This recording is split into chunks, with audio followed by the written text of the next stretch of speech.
Salut à tous amis bikers, dans cette nouvelle vidéo je vais vous donner mon ressenti sur ce nouveau vélo dont j'ai fait acquisition d'occasion il y a une petite semaine, le Scott Spark 900 SL. Alors vous allez me dire c'est un vieux vélo, oui vous avez raison, c'est un vélo de 2015, mais je voulais le soumettre en comparaison à mon actuel Spark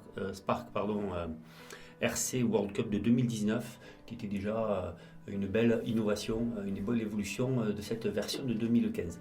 Donc l'évolution déjà au niveau du cadre carbone HMX pour les deux, mais cinématique de suspension différente avec une position de l'amortisseur différente, des bases un peu plus courtes sur le RC et un angle de chasse on va dire plus ouvert sur le RC.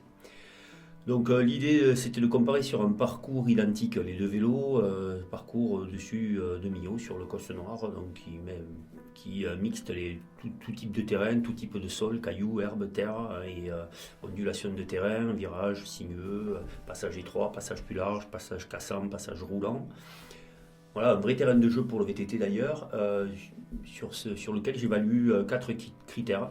Le confort, le premier critère, le rendement, et la maniabilité et la stabilité.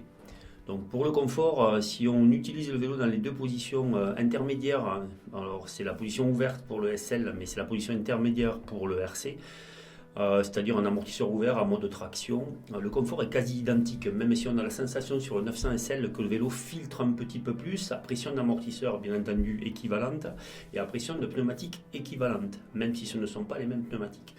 Donc avantage au 900 SL qui donne la sensation de rouler un peu sur un tapis rouge, alors que l'autre, on sent sur le RC un petit peu plus de réactivité venant du sol, les vibrations, voilà. Et tout ce qui peut se passer sous le pneu, ça remonte davantage dans le vélo. Ce n'est pas désagréable, mais c'est un peu moins, si on reste sur un zone de confort, c'est un peu moins confortable. Ensuite, le rendement, avantage au Spark RC qui gicle un petit peu plus à chaque coup de pédale, semble plus rigide à l'accélération. Voilà, alors ça vient peut-être du centre combo en 720 qui est d'une rigidité totale, donc je l'ai jugé ce rendement, pour être très honnête, sur une piste gravel avec les amortisseurs verrouillés sur les deux vélos. Alors, franchement, les deux accélèrent très fort, très vite. On a la sensation d'un peu plus de rendement sur le RC, donc petit avantage au RC.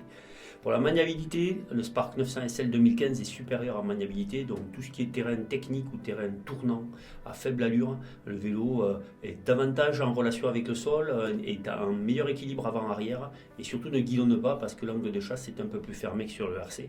Donc on a un vélo qui guidonne moins, qui surprend moins de l'avant, qui peut moins surprendre de l'avant, donc être un petit peu moins volage, plus au sol, plus posé au sol, tout en étant très précis.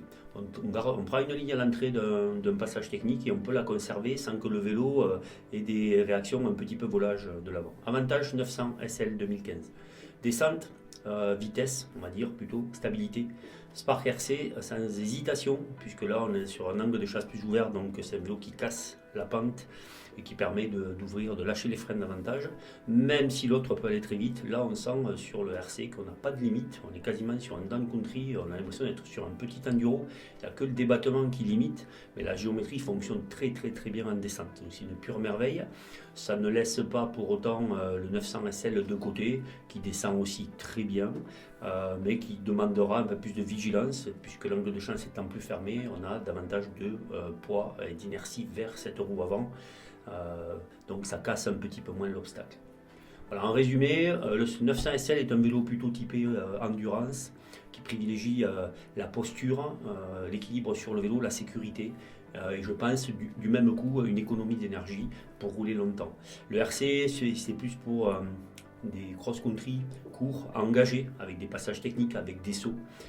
Voilà, même si les deux vélos disposaient d'une tige de selle télescopique, on sent que le RC est plus joueur et peut s'engager dans des passages plus pentus.